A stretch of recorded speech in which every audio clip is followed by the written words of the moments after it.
genoma viral, la prueba más sensible, más específica, el corte estándar, siempre va a ser la amplificación del genoma a través de la prueba de la PCR en tiempo real. ¿Ya? Bien. A veces, en algunos laboratorios, cuando no tienen ética, les pueden presentar una prueba como si estuviera siendo corrida por el INSA y sin embargo solamente les hace una prueba inmunocromatogramas. ¿Ya? Por eso es importante también confiar en el laboratorio con el que estamos trabajando. ¿Ya? Bien, para el diagnóstico, si nosotros tenemos acá nuestra reactividad serológica, nuestros resultados de laboratorio, diremos que el virus es infeccioso, ¿sí? Cuando estamos incluso positivos desde la manera asintomática, en la fase inicial aguda, en la fase aguda, etc. ¿Ok? Lo mismo, aquí vamos a tener nuestro antígeno de superficie, el antígeno E, que es el de la replicación, y acá los anticuerpos. Anticuerpo de superficie, anticuerpo E, ¿sí? Y anticuerpo del core. ¿Ok? Y nuestra interpretación va a ser siempre la misma. ¿Ya? Tenemos al antígeno de superficie, significa que hemos encontrado al virus. Tenemos al antígeno E, el virus está activo, se está replicando. Tenemos al antígeno del core, tenemos los anticuerpos del core, hemos logrado identificar al virus como tal. ¿Ya? Y cuando pasamos a la fase de los anticuerpos, quiere decir que esa fase inicial aguda, activa, ya empezó a bajar. ¿Ok? Siempre vamos a tener primero una subida de la IgM y posteriormente la subida de la IgG. ¿Ok? Tenemos que saber diferenciar una etapa de cronicidad, principalmente con el virus de la hepatitis B. ¿Ya? Porque sabemos que el virus de la hepatitis delta está presente también en la población, pero sí o sí necesita, es un virus que necesita para su replicación del virus de la hepatitis. Solito no inicia la replicación. ¿Ok? Entonces, por eso nos interesa tanto poder identificar si hay cronicidad, y para eso lo que nos va a ayudar siempre va a ser el tiempo. ¿Ya? Cronicidades por lo menos 6 meses. ¿Ok? Reinfecciones 3 meses. ¿Ya? Por eso es importante la historia clínica de nuestro paciente, identificar qué pruebas se le han hecho, a qué pruebas ha dado positivo o negativo y la fecha. ¿Ya? Bien. Ahora ya hemos visto lo que es nuestra hepatitis A, hemos visto lo que es hepatitis B, ahora vamos a ver lo que es la hepatitis C. ¿Ya? Tiene una identificación reciente. Estamos hablando de 1989, ¿ya? 1990 prácticamente. Por eso es que decíamos que al resto de los virus se los conocía como virus de la hepatitis no A y no B. ¿Ya? En los 90 recién se ha hecho un aislamiento y se ha definido que podríamos tener como causante de la hepatitis C a este hepacivirus, que es de la familia de los clavivirus, que tiene un genoma de ARN. ¿Ya? Es un hepacivirus. ¿Ok? Y este virus tiene la característica de que puede infectar tanto al ser humano como al chimpancé. similitud entre el organismo nuestro y el organismo de los chimpancés. Por eso es que de repente tenemos relación con varias enfermedades. ¿Ok? ¿Qué pasa con el virus de la hepatitis C? Vamos a tener una hepatitis aguda que va a llegar a tener la resolución de la infección solamente en el 15% de los casos. ¿Ya? Acuérdense que acá tenemos el ¿cuánto por ciento de recuperación? Por la hepatitis A, 99. 99, ¿no? Por no decir 100, 99% de los casos se recuperan fácilmente. ¿Ya? Por la hepatitis B, 50.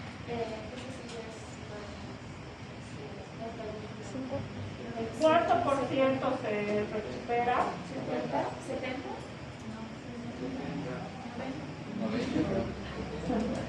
A la adivinanza, 90%. ¿Ya? ¿Por qué? Porque hemos dicho que hasta un 10% va a ser cronicidad.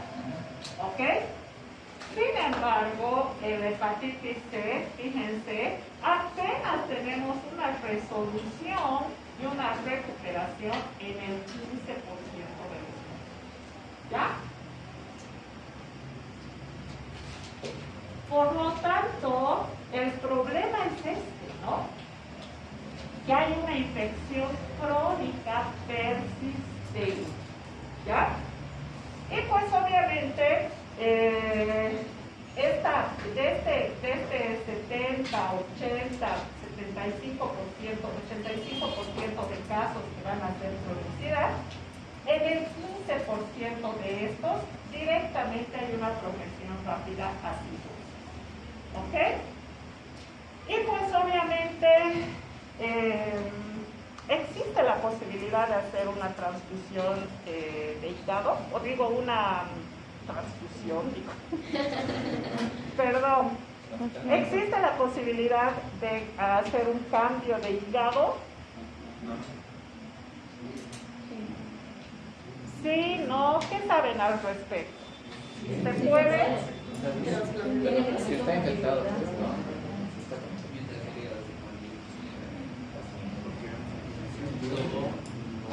Existe la posibilidad, y más que todo dependiendo del daño en el que se encuentre el hígado.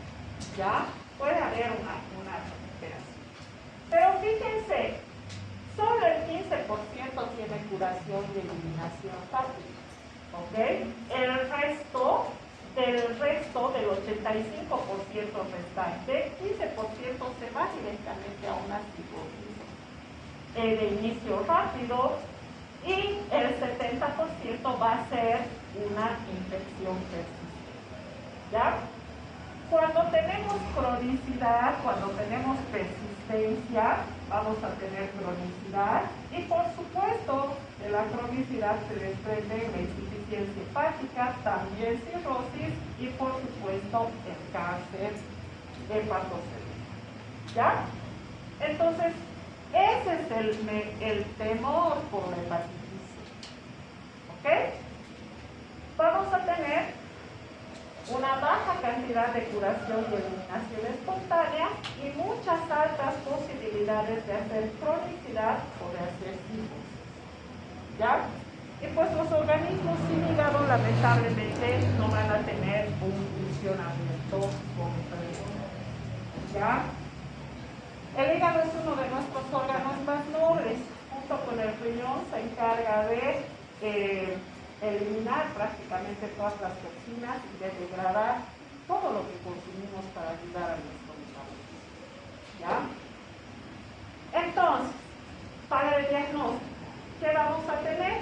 Pruebas de inmunoanálisis enzimático, donde podemos tener pruebas para detectar anticuerpos contra el virus de la hepatitis C, pero todavía no podemos distinguir si existe una infección aguda, crónica o residual. ¿Ya? Para el virus de la hepatitis C normalmente en laboratorio se tiene las pruebas A, la inmunocromatografía. Esta contra la que nosotros no le tenemos mucha confianza. ¿Ya? Cuando tenemos un paciente con una enfermedad hepática crónica, vamos a tener que tenemos infecciones ocultas también con el virus de la hepatitis B. ¿Ok? Por eso es tan importante hacer una pesquisa contra la hepatitis B. Es importante recibir la vacunación, eso siempre nos ayuda, y hacer un seguimiento cuando tengan algún caso positivo. ¿Ya? Se ha visto, imagínense, alrededor del 33% de personas que tienen el virus de la hepatitis B, resulta que hay cronicidad con el virus de la hepatitis. ¿Ya? Y eso obviamente empeora el cuadro. ¿Ok? Acá tenemos 85% entre cirrosis y cronicidad. Y esta cronicidad se va a cáncer hepatocelular, a cirrosis. ¿Ya? Ok. Otro virus de la hepatitis es el virus de la hepatitis G, que es muy similar al virus de la hepatitis C. ¿Ok? También viene de un flavivirus. Este flavivirus también venía de los flavivirus. La transmisión es a partir de la sangre también y suele provocar de igual modo cronicidad. ¿Ya? Para el virus de la hepatitis G vamos a tener las pruebas del PCR. Acá vamos a tener las pruebas inmunocromatográficas. Acá vamos a tener nuestras pruebas de Bellisa. ¿Ya?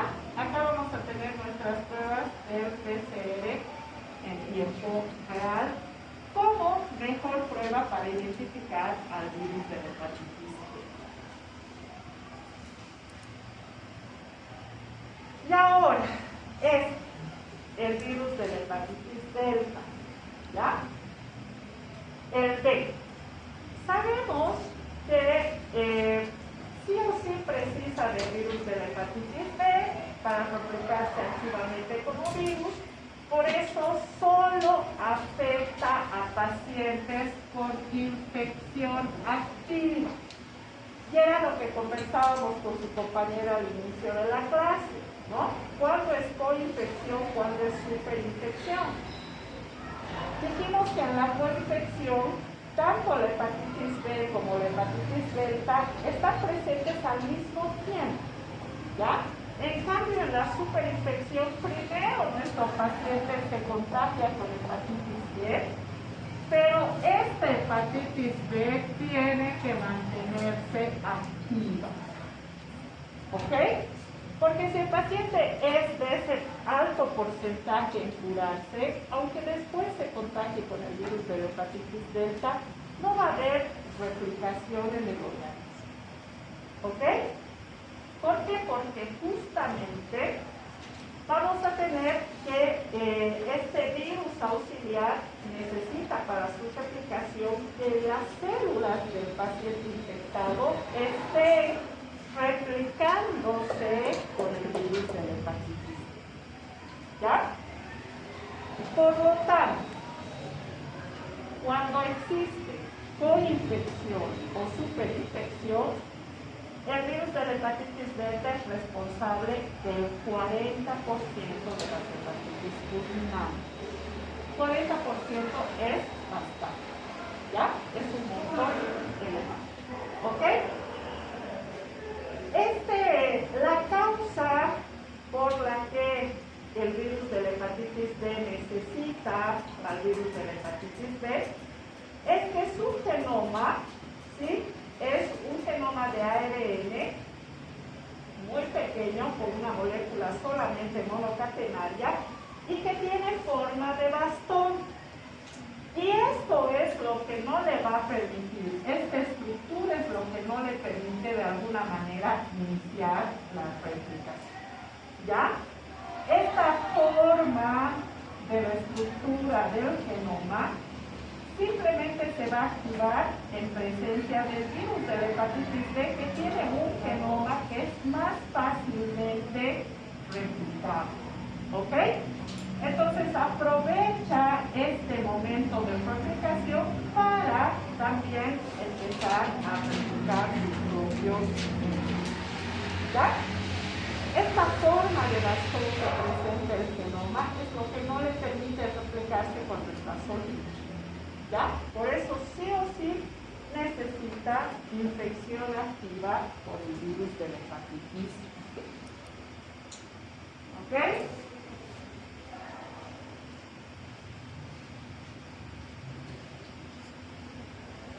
Acá ya sabemos esto, cuando hay coinfección, cuando hay sobreinfección.